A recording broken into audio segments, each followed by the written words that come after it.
Hello everyone, my name is Steven and welcome to Storytime. Today we're going to be reading some pro-revenge stories, hearing how people have gotten some of the sweetest and most effective forms of revenge on people that had it coming. And let me just say, if you haven't yet, please consider subscribing to the Storytime channel. But with that being said, let's sit back, relax, and listen to some captivating Reddit stories. Students pranked me, I had the last laugh. I spent about 10 years teaching high school humanities at a small private school. For my first 2 years, I didn't have a classroom, just a small office. I would bring what I needed for each class on a cart and go from room to room, depending on what teacher had prep at any given time. This was incredibly inconvenient, and not being the most organized of teachers to begin with made things difficult to keep track of. There were a group of 11th grade boys who decided to make things a little more difficult for me. They were good kids, we got along well, I coached several of them on the school soccer team, but they decided that since my office would often be empty, it was a great place to prank. It was never anything too serious, things falling over when I opened the door, or things disappearing for a day and then turning up in a different place the next day. Nothing was ever damaged, and I could never prove who it was, even though I knew. My school had mandatory final exams in each academic course. I didn't really think they were necessary, so I would generally make them pretty easy with a lot of preparation. I would give out study sheets and play review games for a couple of weeks before the test, and there was no reason the students wouldn't do well on them. I had approval of admin to do this as they weren't particularly fond of the final exam rule either. It was as school board policy. A few nights before the offending boys had their exam, I had a brainwave. I created a second exam. Gone were the multiple choice questions and obvious things from the review sheets. In their place came detailed questions about concepts that were briefly mentioned in class. Essay question after essay question, ambiguous questions with no clear answers. Definitions of words that there was no way they knew. It took a couple of hours, but I laughed the whole time. When the test came, I had these special exams at the bottom of the pile and handed them out to each of the 4 or 5 boys. I told my vice principal what was happening and he insisted on being present. I started the timer and watched as the boys flipped over their papers. It was all I could do to keep a straight face. Eyes went wide, heads were shaking, panic was setting in, especially as they saw all their classmates flying through their exams. One of the boys raised their hand. Sorry, no questions during the final. You should be prepared based on your study sheets. I let them go for about 5 or 10 minutes of terror before I gathered the fake tests and gave them the real ones. They all passed with flying colors and never pranked my office again. It was glorious. I'm just happy the vice principal went along with it and let them actually do that. I'd be surprised that this teacher didn't just do it anyways, because I would feel like a principal would shut that stuff down right away. So I'm glad there was a fun little wholesome revenge that this teacher got back on their students who were pranking them. Mess with my kids? That's gonna cost you a pretty penny and get you in trouble with the law. So I've got an acquaintance, Richard, who has always been of the I know better than you school of thought. What makes it worse is that he literally received his PhD in physics from one of my country's top universities about 6 months ago, so he's not a dummy. The problem is that he thinks that because he's a physics genius, that means he knows better than everyone about everything. Just as an example, my kids are in Montessori schools.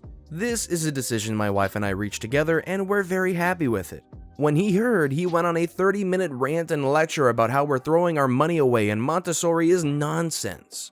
When I told him that I had read and even professionally translated studies proving the opposite and gave him some real-world examples, Bill Gates, Mark Zuckerberg, Sergey Brin, Jeff Bezos, Larry Page, etc., he still would not admit he might not be 100% correct. Not the subject of this revenge, but so you understand the person we're dealing with.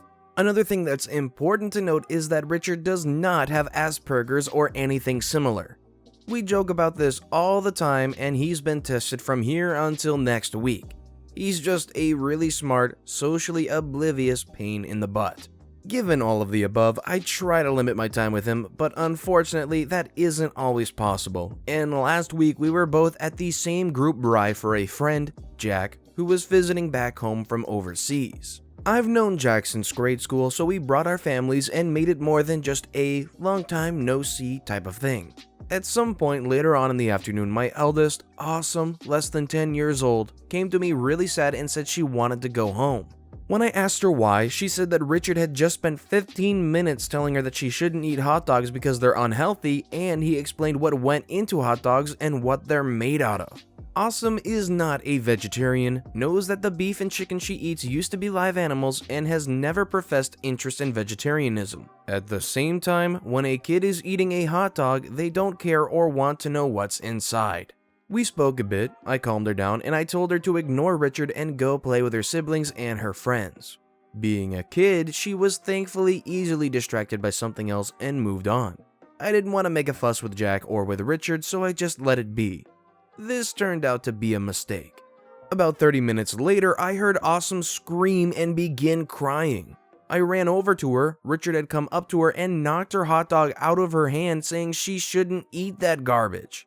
I handed Awesome over to my wife for damage control, and I took Richard aside and told him that A, you don't ever talk to a man's kids without permission, B, you don't ever teach a man's kids without permission, and C, you sure as crap don't ever touch a man's kids without permission. He doesn't have kids, so I still wanted to give him the benefit of the doubt. This turned out to be a mistake. Instead of doing the mature thing and moving on, he decided to double down on the hot dog issue. This was the hill he was going to die on. My kids shouldn't be eating hot dogs. Keeping Jack in mind, I disengaged and told him to stay the freak away from my family. For the rest of the evening, I kept my eye on him and he didn't come near them. Jack enjoyed, we all ate some good meat, end of story as far as I'm concerned. This turned out to be a mistake. A few days later, we received a visit from a child protection officer who claimed that we were neglecting our kids, specifically Awesome. She came in and saw that while the house could have been cleaner, what house with kids is spotless, everything was fine.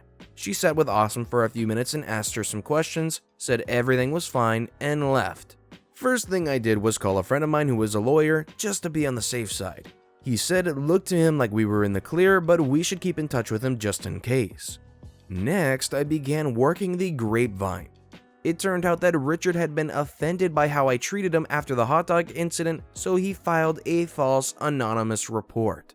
Being Richard and never thinking he could ever be wrong, he was even talking about it as if people should be proud of him for what he did. I had to make sure though, so the last thing I did before dropping the hammer on him was confronting him personally. I set my phone to record and went to his house. He doubled down yet again, saying we were torturing Awesome. He's the one who called protective services on us, and he'd do it again in a heartbeat. This turned out to be a mistake. I'm not the violent type, but I swear I wanted to break the son of an idiot in half. I told him that if he came near myself or anyone in my family again, I'd have a restraining order put out on him, and I'd make sure every single one of our shared acquaintances knew why. I listened to the recording in my car, and his admission that he filed a false report came out clear as day. I immediately forwarded it to my lawyer, who said he'll get the ball rolling with some friends of his with the public prosecutor to see if we could get Richard in trouble using his admission. Still waiting on that, the wheels of justice turn slowly sometimes. Then I enacted my actual revenge. See, after he got his PhD, Richard bragged about the new flat he'd be moving into as soon as he sold his current flat. To that end, he renovated most of his current flat, including putting in lots of new and expensive features that required lots of electrical work. He did the same on his new flat. He did most of the electrical work himself, which is a big no-no unless you're licensed. I called in an inspector on both of his flats who asked to see certification on who did the electrical work. Obviously, there was no certification. It wouldn't surprise me if, Richard being Richard, he began arguing with the inspector that his work was good enough and he didn't need to pay someone else to do it for him. I haven't seen or spoken to Richard since, but I've heard that he had to bring in a certified electrician to examine every single change he made in both flats. This meant dismantling everything and having it inspected. Turns out the buyers of his old flat weren't happy with the delay in receiving the keys and were even unhappier when they learned why there was a delay. They walked away from the deal and are taking him to court. Because his sale fell through, he's now in the hole paying mortgages on 2 flats. I don't know if there was a fine levied against him, but I sure as heck hope so. Lesson of the story: You don't ever mess with a man's kids. Absolutely not. I would have flipped out at this dude way earlier than OP had. And I would have absolutely cut this dude out of everything way earlier than OP had. That was a rather intelligent play at the end to call the inspector in to check all the electrician work, but when OP said this turned out to be a mistake, the mistake was that they didn't cut them out way earlier than that, because that is ridiculous. Threaten to beat up my roommate, enjoy failing your class. During my second year in college, I lived with 3 friends in a house that had another 4 other guys living on the other side of the house. The 2 sides of the house had a lot of mutual friends as my roommates had known them from high school. So we had tons of parties together during the year and got along pretty good, until a few months before final exams. Each side of the house had its own electric, water, and cable bills which we paid separately. I always handled our bills and paid them each month, but our water bill was actually in my roommate's name. I'll call him Bird. So one day, the biggest turd on the other side of the house, Les Douches, who handled their bills, walked into our house when I wasn't there and confronted Little Bird and yelled at him saying we owed him over $500. Apparently, their water bill each month was about $125 and ours was $40 to $50. Les Douches thought there had to be a mistake in the billing, so we should split the bills down the middle. After I was told about this confrontation, I contacted the water company and asked about the billing. I was told over the phone the bills were specifically split up to each side of the house, but a person would come out to check the water meters. The next day, a technician stopped by and looked at the meters to make sure they were operating correctly and that they were billing to the separate sides of the house. He confirmed there wasn't an issue with the meters or billing and basically said they are probably using more water. End of story. I told my roommates about this, but because of my schedule, I didn't see Les Douches for about a week. During that time, he confronted Little Bird a couple more times who told him about the water company's position, but again he was yelled at inside our own house and was again told that we needed to split the bills with them. Then the weekend comes. My roommates and I head to a house party hosted by some mutual friends. At some point during the party, I was in the front yard when a friend runs up to me and says Les Douches is trying to fight Little Bird. We run to the backyard and through about 50 people, I can see Les Douches with his roommate behind him in the middle of the circle pushing Bird, yelling that he owes him money, and him throwing him onto a beer pong table where he held him down saying he was going to beat Bird's butt. I nearly lose my mind as I see this and immediately grab Les Douches, say a few choice things, and shove him away. I wanted to do more, but it wasn't worth it. Yet. So Les Douches and I actually had a class together. We weren't friends, never sat together, and since the whole water bill incident, we never even looked at each other in the 500-person lecture. He always sat with one of his roommates, and I sat with one of my best friends, Rose. As the water bill fight somewhat subsided and the final exams got near, Les Douches and his roommates started to act more civil and would even make small talk to Rose and I in the hall about the final worth 75% of the grades, topics to study, blah blah blah. They knew Rose and I had A's in the class. It wasn't a very difficult class, but I enjoyed it and actually studied quite a bit and knew I'd probably get an A and maybe I had let Rose cheat off me on the first test.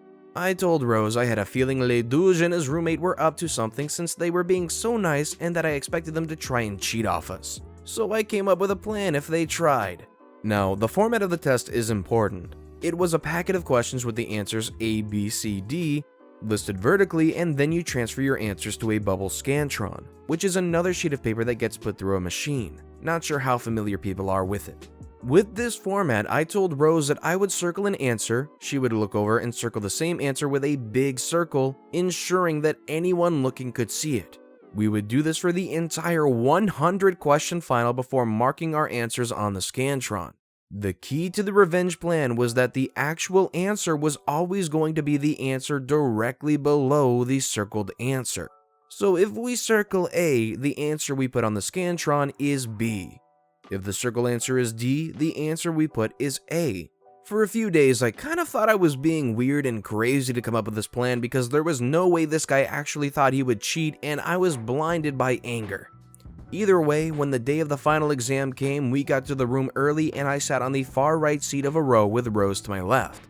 Guess who strolls in and decides to sit next to us for the first time all year after he threatened to beat up my best friend a month before? Oh yeah, Les Douches. Dude had no shame and snuggled right in the seat next to Rose with his roommate next to him. Rose and I could barely believe it and had to use some serious composure before the test started. The two of us operated like a well-oiled machine. We circled our answers large, and at the end we went back through and marked the correct answers onto the Scantron. During the test, we could both see Ledouge and his roommate leaning and copying our circled answers. Unreal. Fast forward to the summer break, and Ledouge's roommate came over to our side of the house when he saw Rose was there with me. He opened a beer and chatted for a bit before he finally got to what we were waiting for. So, how'd you guys do on that test? I remember looking at Rose and saying something like, "I don't remember exactly, but I know I ended up with an A in the class." And she chimes in saying, "Yeah, that sounds about right because I got a 92 on the test." The look on his face told us everything we needed to know, and he mumbled out, Really? Ledouge and I both failed and we have to take the class again. This was some of the most beautiful pro-revenge I have ever read. It's so subtle, it's nothing hand-to-hand. You didn't beat him back up for threatening his roommate. No, he got back at him where it really hurts. His academics. How do you have so little nerve to try and cheat off the person who's best friends with the person you just threatened for a pretty decent amount of time? Obviously, he wasn't very bright and couldn't put two and two together that, hey, maybe it isn't a good idea to try and cheat off this guy. Beautiful work by OP.